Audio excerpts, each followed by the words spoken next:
korban dari dokter detektif ini. Jadi setelah barang saya yang direview yang katanya... Oke, kalau bicara soal korban ya, tapi Baul bukan korban dokter detektif ya. Anggota DPR lebih baik juga memanggil kita, para korban skincare nakal yang berkedok Bepom. Terlepas dari kasus antara Doktif dan SS, di sini aku mau berbicara sebagai orang yang pernah didatangin oleh pihak BPOM atau cegah tangkal BPOM. Pada saat itu awal mulanya salah satu staf cegah tangkal BPOM itu berusaha untuk mengumpulkan semua korban agar penjual-penjual nakal itu bisa dihukum dengan layak. Karena pada saat 2023 itu hukuman itu hanya berlaku sampai 6 bulan saja dan dengan denda yang sangat minimum banget gitu. Nah, itu alasan kenapa waktu itu divisi cegah tangkal BPOM mengumpulkan survei, bahkan memberikan link survei itu untuk disebarluaskan agar bisa mendapatkan korban-korban yang mau memberitahukan mereka atau speak up ke mereka. Setidaknya dengan adanya korban ini, mereka bisa mengajukan untuk penegakan hukum yang lebih layak dibandingkan sebelum-sebelumnya gitu.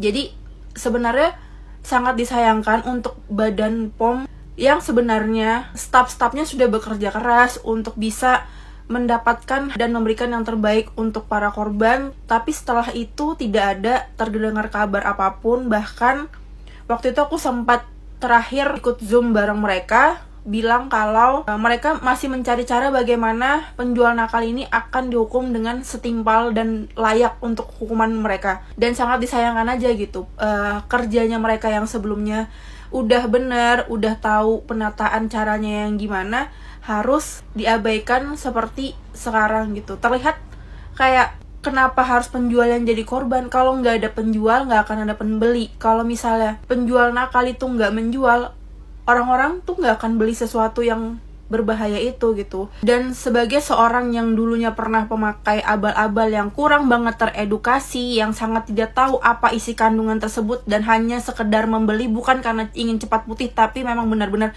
tidak tahu akan bahayanya suatu produk itu, aku tuh sangat menyayangkan gitu. Semakin kesini tuh semakin pemberitaannya, semakin statementnya itu merasanya kalau pihak pemerintah, Badan POM itu lebih menjurus ke ingin melindungi masyarakat tapi dengan versi yang menguntungkan penjual nakal. Kenapa aku bisa bilang kayak gitu? Karena yang pertama, kalau memang mereka ingin melindungi masyarakat, seharusnya itu bekerja sama influencer, bekerja sama edukator yang memang bisa memberikan edukasi dengan baik dan benar gitu. Dan sepengamatanku juga, kalau nggak ada huru hara ini, sampai sekarang nggak akan ada yang tahu kalau ternyata ada yang namanya overclaim, ada kasus yang memang bisa ditanganin gitu, dipenjarakan penjual nakalnya.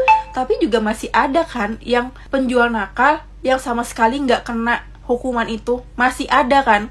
Nah, itulah yang harusnya difokuskan sama pihak BPOM, bukan fokus sama huru haranya tentang overclaim yang katanya merugikan persaingan bisnis mereka. Ya kalau begitu sebagai masyarakat kita harus bagaimana gitu?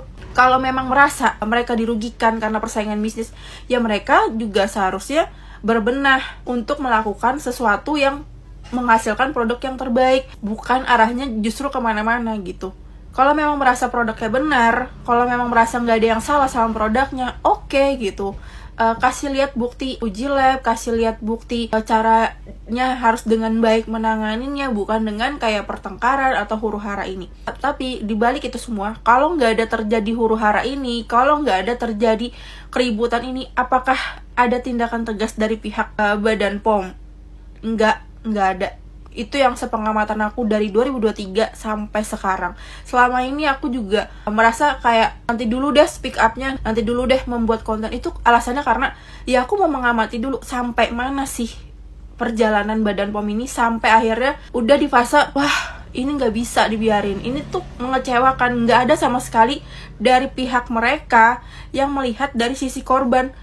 Kalau memang mereka ngerasa ingin melindungi masyarakat, bukankah korban harus dilibatkan? Bukankah banyak korban yang harus dilindungin gitu? Banyak kok korban-korban yang memang mereka nggak berani speak up karena yang pertama mereka merasa ditekan, yang kedua mereka merasa malu, yang ketiga mereka tidak mau dituduh. Mereka juga takut disalahkan gitu. Dan banyak faktor juga yang bikin mereka tuh nggak berani speak up ke sosial media atau ke pihak yang berwenang karena ngerasa akan sia-sia aja gitu. Waktu itu aku juga ada sempat mendengar cerita dari seorang korban yang mereka melaporkan tapi justru tidak ada pergerakan sama sekali. Setelahnya ramai, baru produk tersebut ownernya masuk ke dalam penjara. Jadi mereka pun menunggu hingga setahun lebih baru bisa ada tindakan untuk produk tersebut. Jadi kayak selama ini apa harus ada huru hara dulu baru semua akan bertindak seperti sekarang? Sangat mengecewakan sih.